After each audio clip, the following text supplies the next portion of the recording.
ഈ വിരലിന്റെ തുമ്പത്തേക്ക് നോക്കിയാട്ടെ, വല്ലതും കാണുന്നുണ്ടോ? അങ്ങേ പറമ്പിൽ പുല്ല് എത്തണം നാരായണിയെ കാണുന്നുണ്ട്. ഛേ, വയസ്സുകാലത്ത് പെണ്ണുങ്ങൾ നോക്കാണ്ട് വിരലിന്റെ തുമ്പത്തേക്ക് നോക്കിയേ, വല്ലതും കാണുന്നുണ്ടോ? ഒന്നും കാണുന്നില്ലല്ലോ. കാഴ്ചകളല്ല, കാഴ്ചപ്പാടുകളാണ് പ്രധാനം.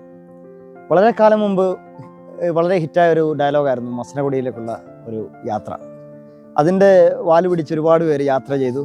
അതിനുശേഷം അദ്ദേഹത്തെ തെറി വിളിക്കുന്ന അവസ്ഥയിലേക്ക് എത്തി. അദ്ദേഹത്തിൻ്റെ യാത്രാനുഭവം നിങ്ങളുടേതാവണമെന്ന് എന്തിനാണ് വാശി പിടിക്കുന്നത്? അതുപോലെ തന്നെയാണ് സിനിമ റിവ്യൂവേഴ്സിൻ്റെ വാക്ക് കേട്ട് നിങ്ങൾ സിനിമയ്ക്ക് പോകുന്നത്.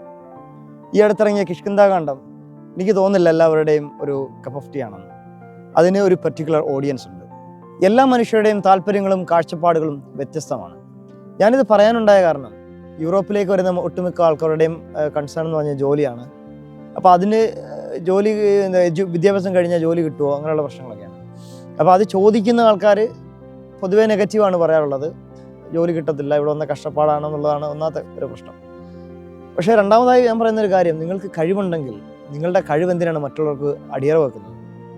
ഞാനിവിടെ വരുമ്പോൾ ഞാനിപ്പോൾ വർക്ക് ചെയ്തുകൊണ്ടിരിക്കുന്ന കമ്പനിയെക്കുറിച്ച് ഞാൻ ഇവിടെ ഉണ്ടെന്ന് ഒരാളും പറഞ്ഞിട്ടില്ല എൻ്റെ അടുത്ത്. ഇവിടെ വന്നതിന് ശേഷം ഞാൻ എൻ്റെ എബിലിറ്റി എന്താണെന്ന് എനിക്ക് അറിയാവുന്നതിൻ്റെ പേരിൽ മാത്രം വന്ന ഒരാളാണ്. അത് വന്ന് ഞാൻ ഒരു 4 മാസം കഴിഞ്ഞപ്പോൾ തന്നെ ഞാൻ എൻ്റെ വർക്ക് കണ്ടുപിടിച്ചു, ജോലിയിലേക്ക് കയറി. ഇപ്പോൾ ഞാനിവിടെ വർക്ക് പെർമിറ്റിൽ നിൽക്കുന്നു. എന്ന് പറഞ്ഞാൽ എല്ലാവരുടെയും കഴിവുകൾ നിങ്ങളുടെ കഴിവുകളാണെന്ന് ഒരിക്കലും എന്താ പറയുക സമ്മതിച്ചു കൊടുക്കാൻ പാടില്ല. കാരണം ഈ പറഞ്ഞ ആളുകൾ അവരുടെ കഴിവിൻ്റെ 1% പോലും ഉപയോഗിക്കാതെ ആയിരിക്കും നിങ്ങളോട് പറയുന്നത് നെഗറ്റീവാണ്. നിങ്ങൾക്ക് നിങ്ങളുടെ കഴിവിൽ വിശ്വാസമുണ്ടെങ്കിൽ തീർച്ചയായിട്ടും നിങ്ങൾ ട്രൈ ചെയ്യേണ്ട ഒരു കോണ്ടിനെൻ്റാണ് യൂറോപ്പ്. കാരണം യൂറോപ്പ് അത്രമേൽ ഭംഗിയാണ്. മനുഷ്യൻ ഭൂമിയിൽ ജീവിക്കാൻ തുടങ്ങിയിട്ട് വർഷങ്ങൾ ഒരുപാടായി.